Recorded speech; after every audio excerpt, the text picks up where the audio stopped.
Well, let's get started here. These are some mantels for a nice big house.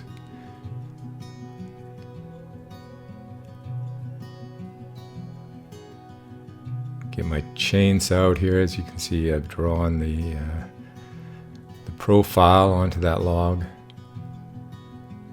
You can see there's a bit of the natural log left there. I like to do that. I like to leave some natural lines in the log.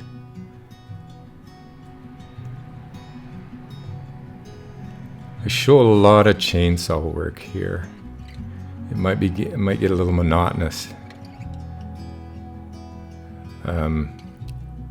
But in the other objects that I'm carving, I don't show a lot of chainsaw work, so you can apply what you've seen here into those other projects, those other objects. There's actually 3 more bears there in this scene here, in this mantel scene. These are very big mantels. These were 12 feet long. This is a mama bear, and she's perched up on the mantel, and her cubs are on the other end of the mantel, just climbing up on the mantel. You'll see that in a bit. So she's perched in a way she can be overlooking her cubs.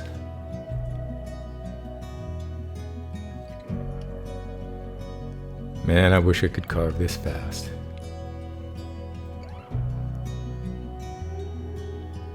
As you will see, my clothes change every now and then. Usually that represents a whole different day. Like this project took about 2 weeks.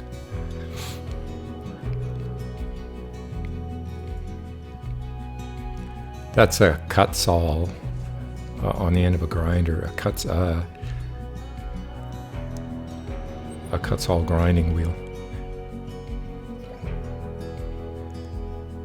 Looks like some fresh snow out there.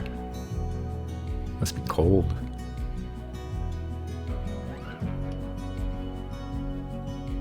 I think it was last fall I did this one. It's been a while. I tend to, my attention span doesn't stay on something for too long, so I did this one and then moved on to something else and left it hanging. Now I'm back.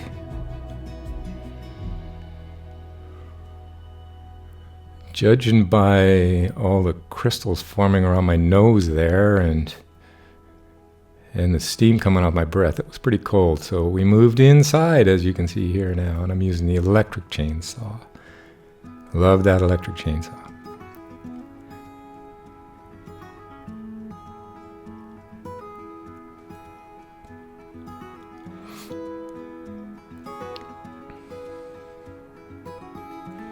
Quite often I'll have a bear story to go along with some of these bear carving jobs, but in this case I'm not going to bother. I got bear stories though. I'm going to run out of bear stories. I need to do some research on some.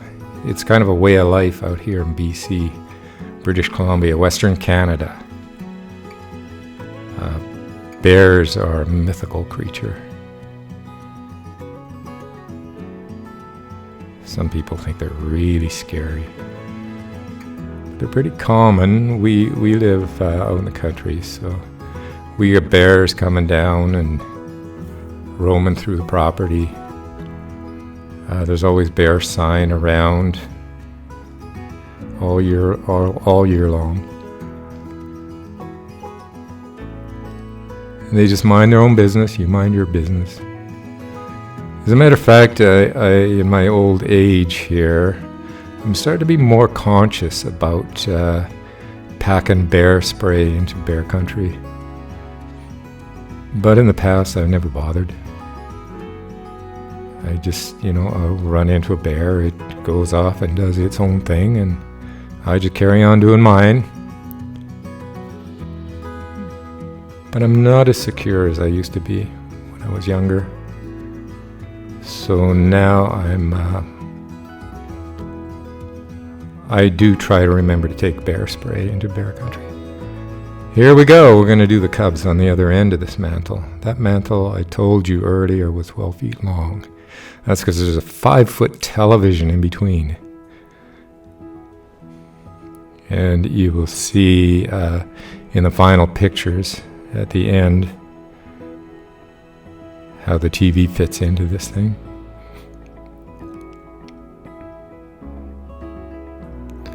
Looks like I'm really carving, moving the wood fast, but actually I carve very methodically, not very, I don't go that, well, not this fast, but I really don't move along very fast.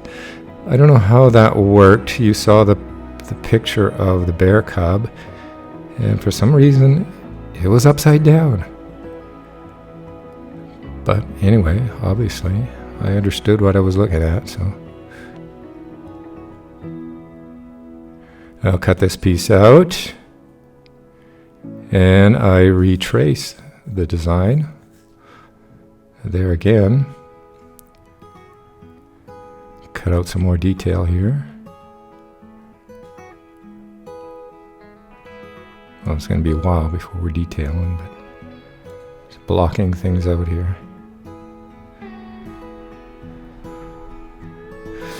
Now I could talk about what I'm doing here and procedure and stuff like that, but I think it's pretty straightforward. What you see is what you get. If you can operate a chainsaw, well, just take a look and see what I'm doing.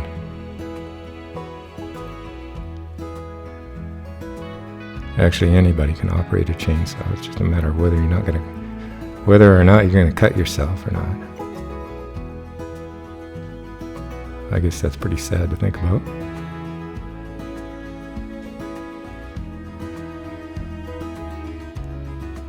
Because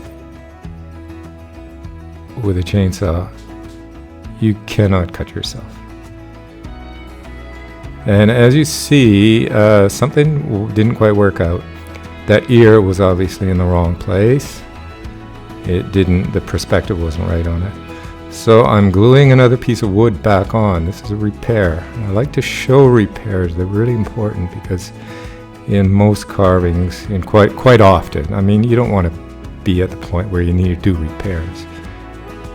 But rather than try to make something work that's just not right, you're better off to repair it. And you won't even notice that I have added a piece of wood in here. And I use an exterior glue. So actually the glue is stronger than the wood.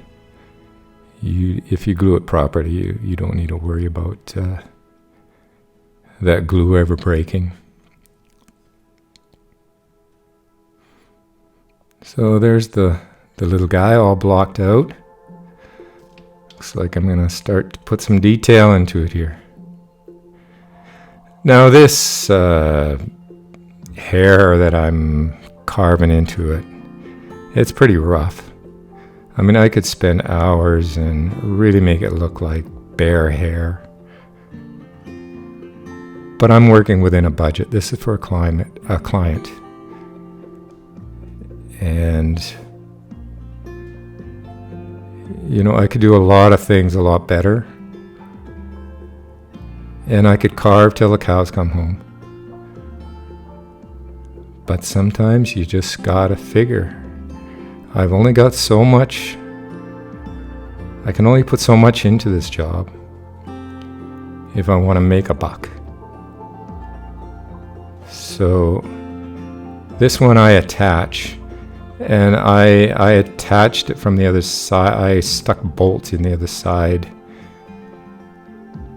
and I'm sorry I don't show that. It would have been a good thing to show, but for some reason, while I was filming this, I didn't get that in. So what?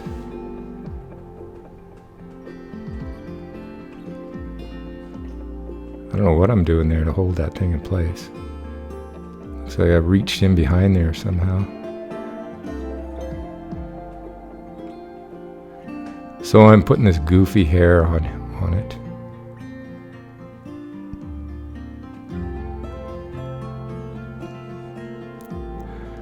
But I think this project was a little over budget anyway. You see what I'm doing there? I had some cracks came out in the wood. And I don't like to use wood filler. So in this case, I cut some notches in there and then applied some new wood, filled it with glue, and I patched those cracks. Sand it all up. And you don't even know there was cracks there.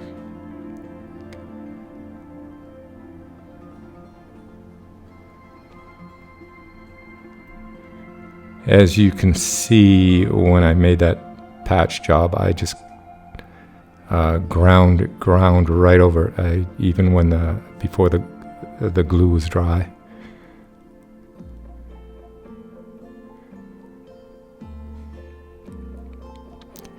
Now this is the other side of the fireplace. It's a whole nother mantle. And it is a bear fishing in a river, grabbing a salmon. Could be a salmon, I guess. Well, let's say it is a salmon, because that's how they fish salmon. And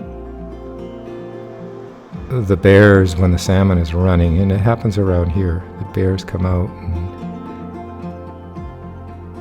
feast on the salmon, fatten up for the winter. It's interesting. It's one of the few animals I know of that actually sleeps all winter. They'll fatten up and they'll sleep all winter long. Okay, I'm just knocking off a piece of wood that doesn't need to be there. Check out my circular saw there. That thing is 16-inch blade. Actually 16 and a quarter. It'll make a full 10-inch cut. Maybe it's an 8-inch cut, I'm not sure. No, a 10-inch cut. Let's do the math. It would have to be a 20-inch blade. So it does a full 8-inch cut. And to get a really good line, I like to do that, and then I'll chase it down with a chainsaw. Finish the cut.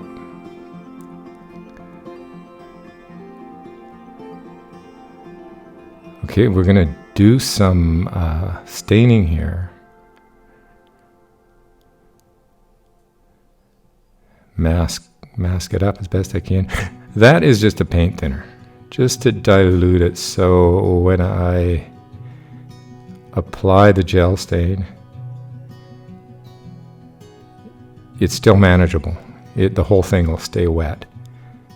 I'll apply just a really dark coating, and then I'll go on with this rag and wipe it off. And then I'll leave it for a day or so. And then I'll come back and see how I've done some more highlights on it. Doing the same thing here, wetting it down. Apply a heavy coat of gel stain. Wipe it all off as best I can. Leave it to dry for a day. And then come back and do some more highlights. In this case, I've got a stone bit on the end of that grinder. And I'm just lightening up a lot of areas that would be light on the fur, on the hair of the animal. And now I'm going in and applying some black into creases and on the nose and eyes and places that would be dark.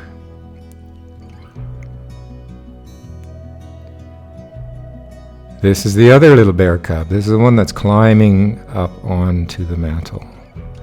The one underneath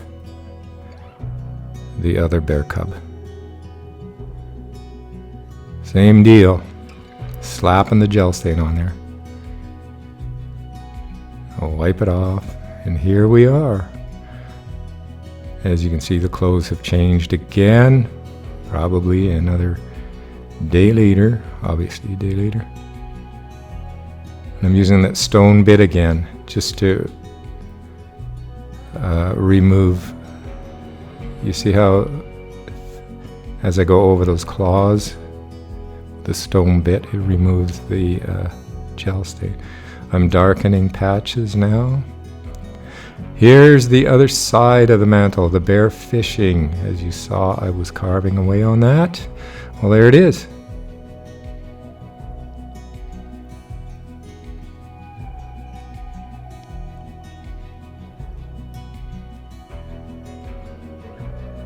Doesn't that look like a salmon? I swear it's a salmon.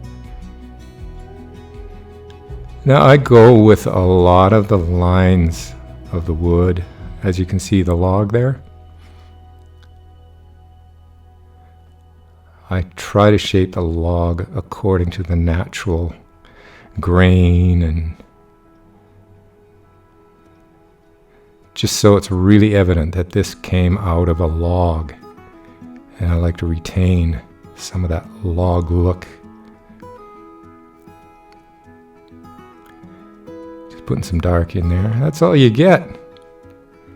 So this is how I mount my mantle. See those two pieces, those two square timbers on top? I'm just cutting out a slot into the mantle that those will fit into, one on each side or one on each mantle.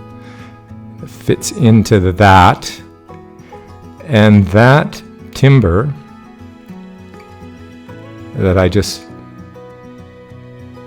showed you and just drew the line out, that fits in there. But the timber itself will bolt onto the wall, onto the fireplace, and the mantle will fit over that timber, and then we'll put screws in from the top of the mantle into the timber. And that's how I like to mount a mantle onto a fireplace. And this way there's nothing showing. No bolts, no hangers.